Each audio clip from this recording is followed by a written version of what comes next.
Hello everyone, I'm Alex Dykes, and today we're inside a 2014 Lexus GX 460, taking a look at the 8-inch navigation and touchscreen system inside our model.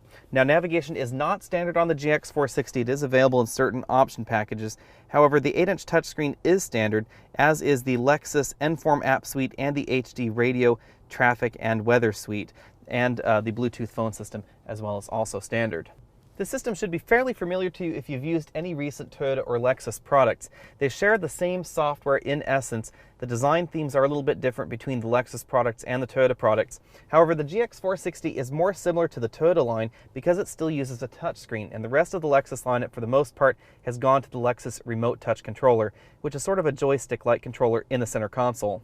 Personally, I think that Lexus Remote Touch Controller is one of the worst input methods I have ever used, but I think that the software is one of the most intuitive. So I think the combination of the touchscreen and the software is a really good combo for the GX 460.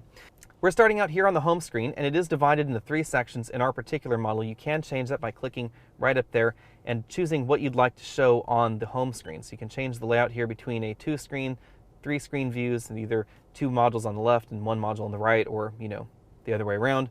Choose 2 modules here for our particular view, and as you can see, you can also change what you want to see on the screen. So right now we're seeing navigation there. I can put climate over there if I wanted to. I want to put that there, for instance, and now the climate is over there. It's very configurable. I really like the look of that home screen. If you want to get more information on that particular area, you just click on that spot on the home screen and it'll take you right to that shortcut. If we have the 3 option layout right here, you'll see if we click on that little option right there, it takes us to the nav screen, and right down here we can go, of course, to the Bluetooth audio.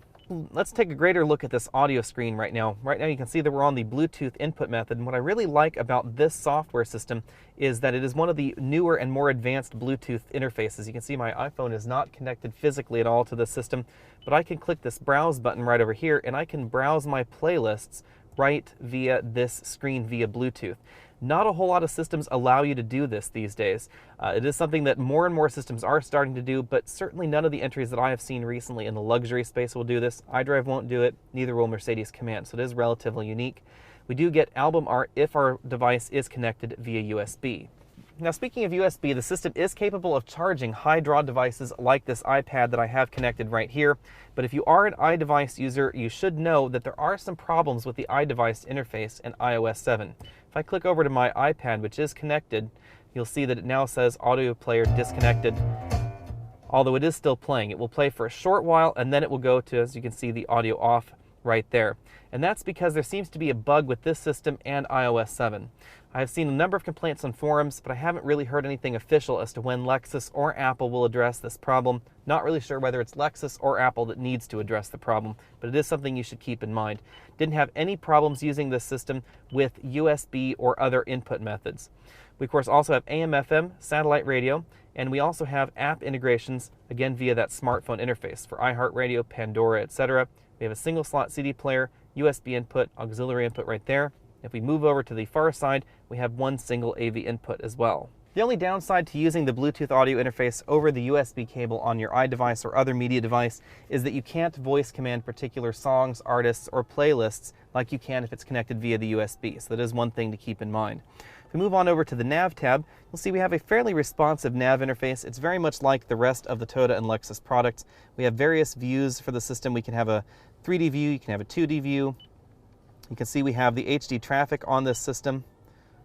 To zoom in a little bit closer, we can see that. So this traffic is delivered by HD radio, and it is subscription free rather than some of the earlier systems which do make you have an XM or a Sirius subscription. Destination entry in the system is very easy. Toyota has moved to a natural voice entry method, so you can have more natural voice commands both for the navigation system as well as the other systems in the car. So you can, after the beep, please say a command. Please say help at any time for instructions.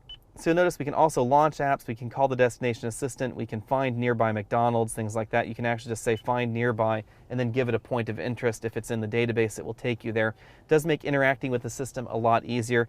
The nav interface is also fairly snappy, which is very nice as well. If we move on over to the phone interface, this should be fairly familiar to you if you've used any other Toyota and Lexus systems. We have full access to our favorites, our call history. We have a dial pad right here on the screen, which makes number entry very easy. We also have a messages option if your phone supports it. Currently, iOS devices do not support this feature, so we don't have that option in our particular vehicle.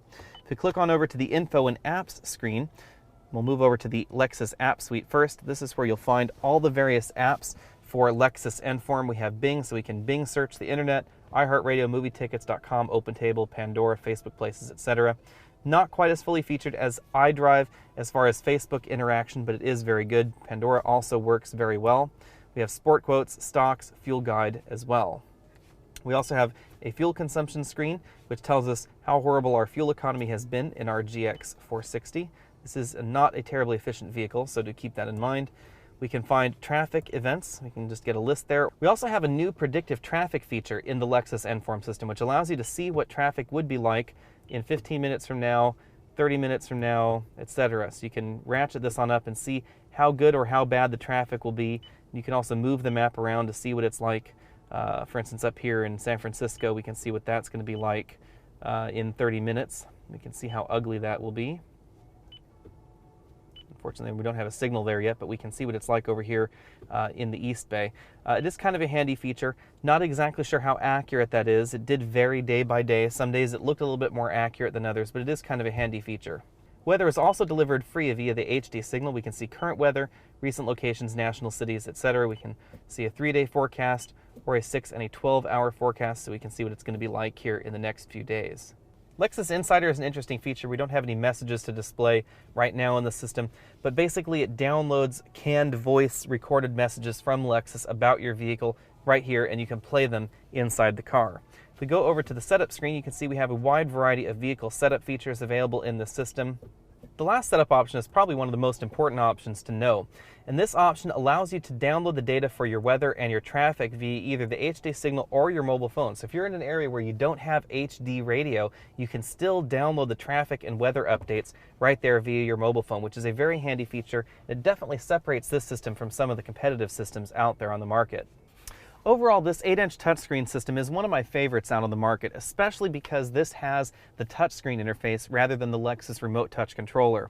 I've always thought Toyota and Lexus's software was very logically laid out, very intuitive, and very easy to use as far as the interface goes.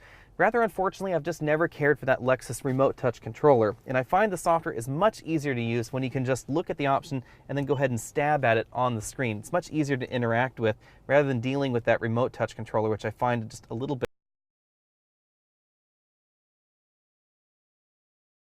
460 most directly competes with something like a Land Rover LR4, I find this software much easier to use than the Land Rovers.